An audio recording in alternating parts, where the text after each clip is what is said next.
दोस्तों, हर व्यक्ति का जीवन उतार चढ़ाव से भरा होता है।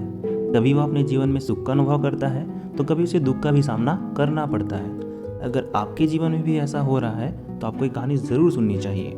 कहानी एक राजा की है जो अपने राज्य को बड़े ही सुचारू ढंग से संचालित कर रहा होता है, लेकिन राजा अपने जीवन में आ रहे उतार चढ़ाव से बहुत ज़्यादा परेशान रहते थे। एक दिन उन्होंने सभा बुलाया और आदेश दिया कि हमारे राज्य के सबसे बेहतरीन सुनार को हमारे सामने पेश किया जाए।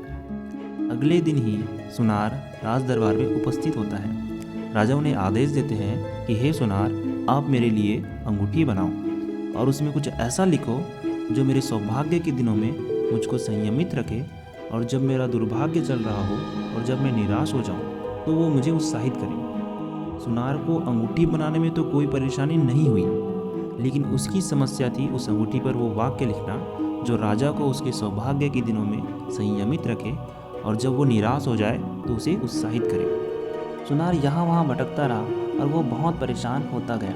अंत में वह एक संत के पास जाते हैं और संत से आग्रह करते हैं कि हे महात्मा, मैं हमारे राज्य के महाराज के लिए एक अंगूठी बना रहा हूँ जिसके लिए मुझे वाक्य की तलाश है।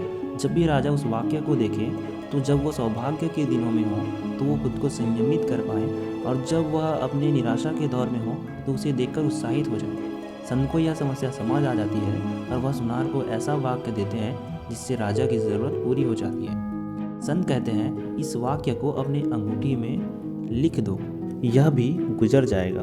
जब राजा विजय की घड़ियों में इसे देखेगा तो यह उसके घमंड को कम करेगा, और जब राजा निराशा के पलों में इसकी ओर देखेगा तो यह राजा के हृदय में आशा का संचार करेगा।